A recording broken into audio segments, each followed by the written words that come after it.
Sziasztok gyerekek! A mai videóban ismét itt vagyok a drágalatos fűrésznél. Itt volt már egy videó, még múltkoriban, csak akkor más csináltam, mint most.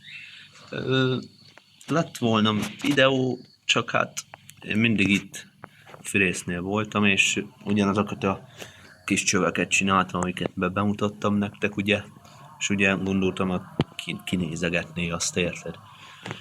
Aztán gondoltam, most hozok még egy részt, mivel mai nap milyen hosszúkat vágunk ebbe a kis ládába, amit itt láttok. Most pakoltam le az anyagokat innen a fűrészről, úgyhogy most tiszta, és most jön a második kör, amit meg fogok csinálni, úgyhogy tartsatok velem. Na, igazából ugyanez a menet, hogy ezekből csináljuk, és igazából annyi a változás, hogy ezt nem úgy kell felrakni, hogy 7 darab, hanem úgy, hogy 9-8-9, így kell felrakni. Igazából, úgyhogy lássunk neki. Na halló! Fölraktam az anyagot, ahogy kell. Elég csúnyán van, mert nem egy forma. Aztán most be fogjuk fogatni. Úgyhogy hidravika be. Először a hátsót. Teljesen. És utána meg az elsőt rányomjuk. Így. Azért ráellenőrzünk. Leengedjük a fűrészt.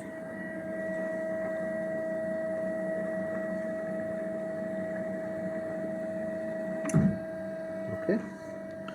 És akkor job set. Ez egy kizé.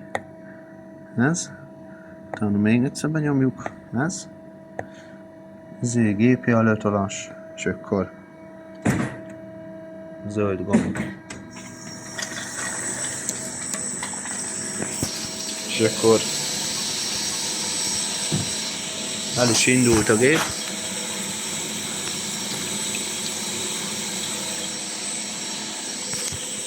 Az elsőt mindig meg kell várni, hogy levágja. És mivel most a hosszabbat vágom, ezért ezt az ütközőt le kellett róla szerelni, és így kijön ide a végéig. Ez itt egy kicsit csári, nem tudom mitől, próbáltam megoldani, nem sikerült. Jó van az, kit érdekel. Ja, és így kopasz lettem. Nyár van, aztán majd megrohadok. Igazából ennyi a történet. Ez a videó már ki fog kerülni, és végre valahára, így nem is tudom, egy hónap után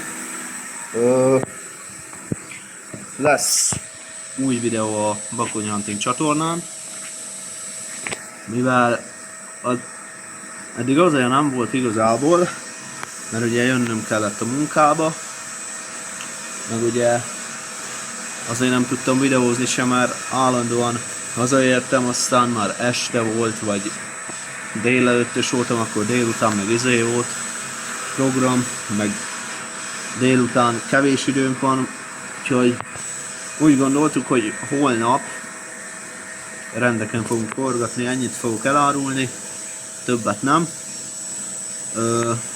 és úgyhogy végre egybe lesz megint a csapat, úgyhogy nem sokára ott is láthattok videót, úgyhogy senki ne aggódjon, nem tűntünk el, csak nekem sajnos jönni kell dolgozni, míg más meg élvezi a nyarat, én meg itt szívok, de rendesen. Még ezt a hónapot végig kell dolgozzam, és utána már ráérek, úgyhogy lesznek videók, lesz ilyen utazós, lesz minden, amit csak el tudtok képzelni, úgyhogy ennyi. Na halló! Na, újra itt vagyok a gépnél, most elmondtam, hogy mi lesz a történet, úgyhogy most megmutatom, hogy hol tartok.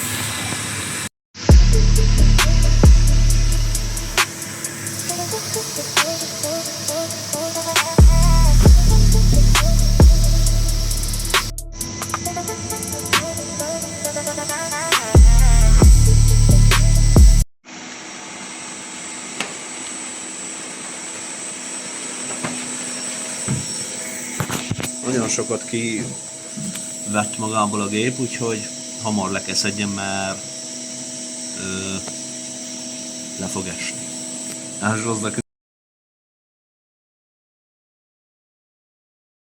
Na, újra itt vagyok.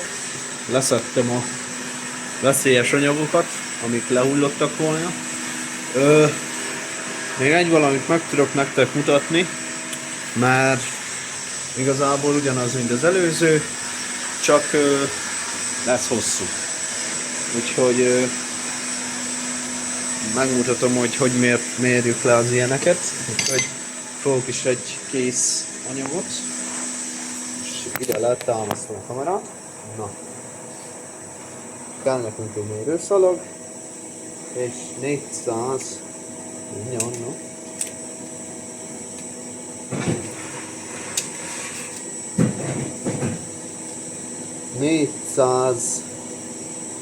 447-nek kell lenni, ez 446, ha jól néztem,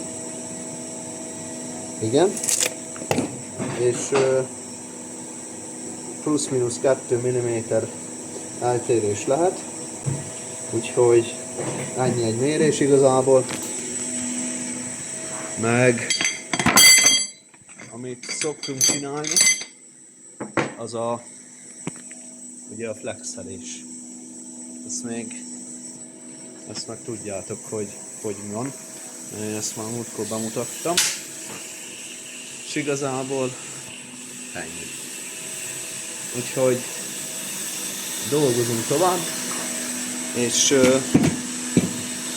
majd holnap találkozunk a videóba. Úgyhogy ennyi lett volna ez a kis CNC-s rész. Úgyhogy ha tetszett, akkor nyomjatok egy lájkot és iratkozzatok fel a csatornára. Úgyhogy majd találkozunk. Remélem más gépnél. Sziasztok!